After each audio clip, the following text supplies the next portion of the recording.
네, 안녕하세요. 무역계약론 13주차 강의 시작하도록 하겠습니다. 오늘 학습하게 될 내용은 이제 CIF 계약에 대해서 이야기해보고자 합니다. CIF도 인커텀스가 만들어지기 훨씬 이전부터 존재했던 계약 조건입니다. 그래서 이번 슬라이드에서 나와 있는 것처럼 이제 FOB가 1812년 정도. 그때 이제 최초에 물론 지난 시간에 우리가 얘기를 했지만 이때 FOB는 지금의 FOB가 조금 아니고 양육지 조건 그리고 양육지 조건이라는 표현보다 그것에 대해서 개인적으로 질문하는 친구도 있던데 국내 거래용이었어요. 국내 거래용.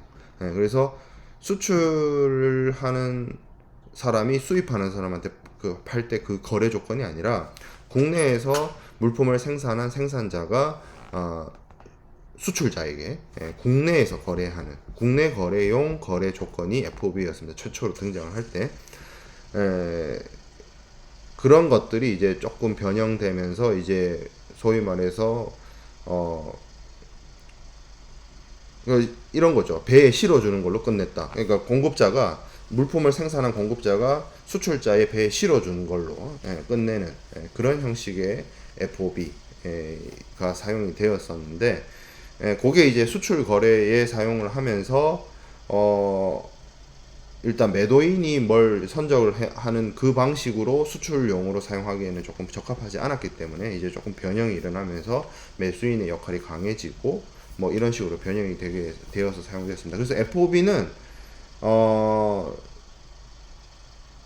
실제 지금 현재도 FOB 베슬이나 FOB 데스티네이션으로 사용되는 경우도 있기 때문에 아주 극소수이긴 합니다만,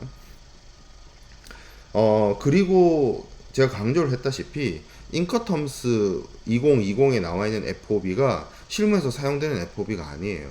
실무에서 사용되는 FOB 그리고 예전에 영국에서 사용한 클래식한 FOB, 그리고 미국에서 사용하고 있는 FOB 베슬이나 FOB 데스티네이션 다 달라요. 다 다르다고요. 조금씩 다릅니다. 그 내용을 봐야 돼요. 그런 게 FOB의 특징이었다면 CIF는 1862년에 영국의 판례에서 나타난 겁니다. 어떻게 보면 CIF 자체가 FOB의 변형이라고 볼 수도 있어요. FOB의 거래 간섭에 매도인의 추가 의무가 늘어나서 이렇게 조금 변형해서 나타난 것이 CIF다. 물론 뒤에서 설명을 하겠지만 그 차이가 조금 크긴 합니다. FOB에서 CIF로 넘어가면서 늘어난 매도인의 추가 의무라고 해야 될까요? 추가 비용이라고 해야 될까요? 그런 것들이 조금 큰 차이를 가지죠. 그래서 이 두 가지가 사실상 거의 대표적인 무역 거래에 있어서 수출 거래에 있어서의 정형 거래 조건으로 오랜 기간 사용이 되다가 1930년대 와서 국제상업회의소가 이러한 FOB든 CIF든 이런 것들이 사실 그때만 하더라도 인커텀스를 최초 제정할 때만 하더라도 좀 쉽게 이야기하자면 FOB 같은 경우에는 미국에서 쓰는 FOB와 영국에서 쓰는 FOB가 달랐어요. 서로 다르게 발전을 했기 때문에. 그리고 사실 영국 같은 경우에는 FOB보다는 이제 CIF의 사용이라든지 이런 것들이 증가를 했고, 그러다 보니까 ICC가 기존에 있던 여러 가지 FOB의 갈래, 그리고 기존에 존재했던 CIF의 갈래들을 하나의 틀로 자기들의 FOB, 그러니까 ICC가 만든 FOB, ICC가 만든 CIF로 재정립했다라고 보는 게 인커텀스입니다. 그리고 인커텀스 만들 때 FOB하고 CIF만 넣은 게 아니라 실무에서는 뭐 FOB 베슬이나 FOB 데스티네이션이란 이름으로 쓰이고 있던 거를 가져와서 인커텀스에 그렇게 넣어버리면 이제 좀 차별화가 없겠죠. 그래서 ICC가 알파벳 세 글자를 따서 새로운 어떤 정형거래 조건들을 만들어내기 시작해요. 그런 것들이 소위 말해서 뭐 DDP라든지 뭐 이런 것들, 도착지 인도 조건이라든지 아니면 EXW라든지 이런 것들이 이제 인커텀스에 들어오면서 창작되어서 나타나는 새로운 형태의 정형거래 조건이고, 원래는 인커텀스가 만들기 훨씬 이전부터 FOB와 CIF는 있었다라는 거죠. 자, 그러면 이 CIF에 대해서 우리가 좀 자세하게 보도록 하겠습니다. CIF는 말 그대로 Cost Insurance Price, 의 약자죠. 그래서 선적항에서 어떤 물품이 인도되는 그곳의 어떤 가격, 코스트, 그리고 목적항까지의 인슈어런스, 보험료, 그리고 해상 운임, 프라이드. 이 프라이드, 그러니까 CIF 할 때에는 프라이시라고 쓰고, 이 인커텀스에 보면 모든 운송 수단에서 사용할 수 있는 정형거래 규칙에 CIP가 있잖아요. 그거는 paid to를 씁니다. 그럼 무슨 차이냐? 아무래도 paid to라고 쓰는 CIP에는 해상 운임뿐만 아니라 항공 운임, 복합 운송 운임 모든 걸 포괄하는 개념이고, CIF에서 얘기하는 price는 해상 운임을 지칭하는 단어예요. 그런 조금 차이가 있습니다. 그래서 이것으로 구성되는 cost, insurance, price 이걸로 구성이 되는 하나의 어떤 운임 보험료 포함 조건이라고 하는 게 이제 CIF가 가지고 있는 의의고요. 이것이 어떻게 보면 단순하게 FOB에서 인슈어런스와 프라임만 매도인이 부담을 하는 그런 단순한 것이 아니라 사실 굉장히 복잡한 정형거래 조건입니다. 왜냐하면 우리가 앞에서 인커텀스 11가지 규칙에 대해서 설명할 때도 얘기를 했지만 나머지 규칙들은 그 분기점만 확실히 알면, 제가 일부러 좀 여러분들한테 어떻게 보면 많은 내용과 많은 좀 확실한 정보들을 주고자 강의 자료에 텍스트를 많이 넣는 편이긴 한데, 그게 좀 여러분들 입장에서는 좀 시인성이 떨어진다라고 생각할 수도 있겠다는 생각이 하지만, 이게 우리가 배우는 무역 실무, 무역 상무의 내용은 법 과목은 아니지만 국제법, 뭐 우리가 알고 있는 민법, 상법, 행정법 그런 법은 아니지만 이것이 다 국제법이고 국제간섭법이고 이렇기 때문에 조금 텍스트의 내용들을 좀 텍스트로 우리가 내용들을 좀 정확히 알 필요가 있는데, 인커텀스 같은 경우에는 11가지 규칙이 계속 반복적으로 나오다 보니까 결국에는 그거를 완전히 자기가 숙지하기 위해서는 그림을 통해서 어디가 분기점인지를 알아야만 이 11가지 규칙들이 구분이 가능해요. 그리고 구분해서 인지할 수도 있고. 근데 우리가 앞에 글자가 대문자 알파벳 세 글자가 적혀 있는 것 중에 앞에 글자가 C가 아닌 나머지 뭐 EXW라든지 뭐 FCA라든지 뭐 이런 것들은 분기점이 그어지면 그 분기점이 결국엔 인도고, 그 인도가 되면 위험이 이전이 되고, 그리고 그 위험 이전까지 매도인이 비용 부담하고 그 이후에는 매수인이 부담하는 게 공통적으로 나타납니다. 그 분기점이 어디냐만 다 달라져요. 그런데 C 조건은 이야기가 좀 다르죠. 분명히 그 선적항에서 물품이 인도가 되고 매도인에서 매수인에게로 물품이 넘어가고 위험이 이전되는데 비용에 대한 책임은 좀 달라요. 매도인이 거기서 더 나아가서 추가적인 비용을 더 부담한다는 차원이 있기 때문에 이것이 분기점이 두 가지로 나타나죠. 그래서 이것이 어떻게 보면 좀 복잡한 정형거래 조건이라고 볼 수가 있고요.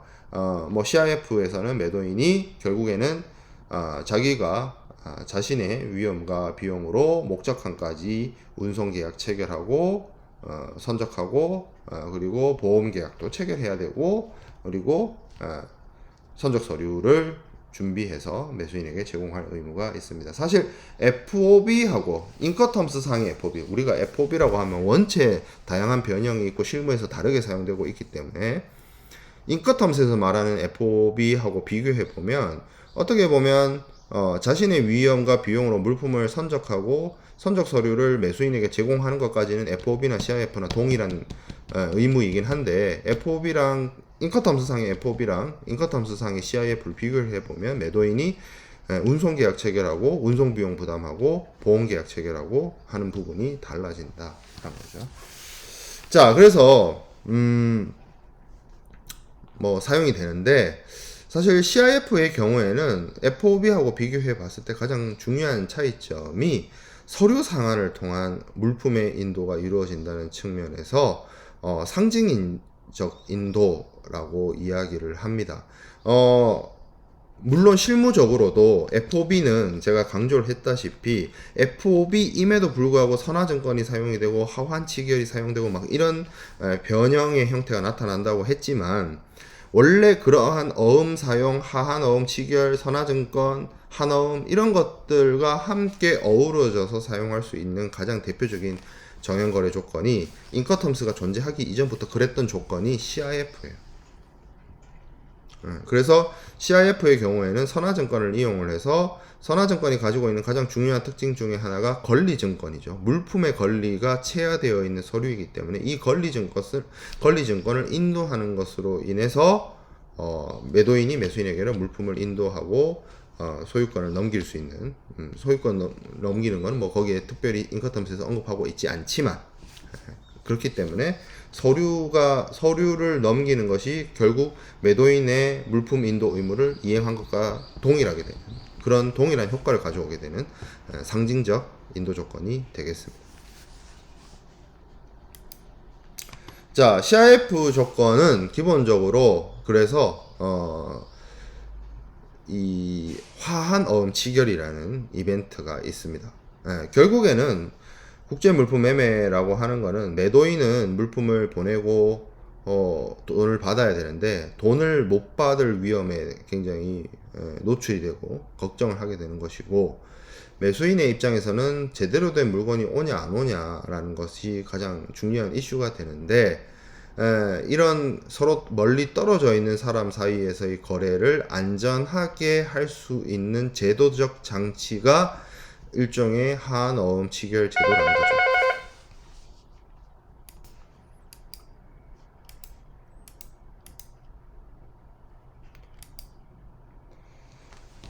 CIF가 이러한 하한어음 치결을 이용을 해서 제대로 된 어떤 무역을 매도인도 안심하고 매수인도 안심할 수 있는 그런 무역 거래를 할 수 있도록 하기 위해서 그 매매 계약의 종속적인 그런 운송 계약이라든지 보험 계약이 이루어져야 된다는 점이 좀 특징이라고 볼 수 있습니다.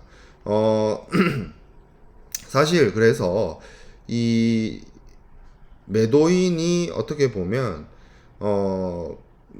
운송 계약을 체결하고 보험 계약을 체결하는 그런 측면에서 따지고 보면 수출국에 있기 때문에 그것이 물품을 선적하는 과정에서 그러니까 운송인을 선정하고 운송 계약을 체결하고 그리고 보험사와 컨택을 해서 보험 계약을 체결하는 그러한 방식, 그리고 결국 이것이 선화증권이나 한어음을 이용을 해서 안전하게 대금 결제를 할 수 있다는 이점, 이런 것들이 있기 때문에 FOB는 사실 말이 FOB지 정말 이게 과연 FOB냐? 인커텀스상의 FOB가 말 그대로 실무적으로 그대로 적용되느냐라는 점에서 의문이 굉장히 많아요. 저는 그 부분을 좀 개정할 필요가 있다라고 생각을 하고 있는데, CIF의 경우에는 CIF도 물론 변형이 있습니다. 이 뒤에 강의자료 거의 끝에 우리가 이야기를 하겠지만 그 CIF의 변형은 어떻게 보면 CIF의 근간을 흔들지 않는 정도에서 매도인에게 특정한 어떤 더 추가적인 부담을 몇 가지 더 하는 정도로 변형되는 것이기 때문에 완전히 FOB가 변형이 되는 것처럼 틀이 달라진다거나 뭐 전제 조건이 달라진다거나 그런 큰 변화가 아니에요. 그래서 어떻게 보면 인커텀스 상의 CIF와 실무상의 CIF가 큰 차이 없이 오늘날에도 실무에서도 많이 잘 활용이 되는 정형거래 조건이다 라고 이야기할 수 있겠습니다. 자, 그러면 CIF 조건의 특성을 살펴보도록 할게요. 첫 번째는 서류 인도 조건입니다. CIF 조건의 본질적인 특성이라고 할 수 있는 부분은 서류의 인도로 계약이 이행이 된다라는 점입니다. 그것은 뭐 관습상의 서류라고 얘기를 하는데, 이 영상 녹화를 오전에 하니까 엄청나게 많은 전화들이 오네요.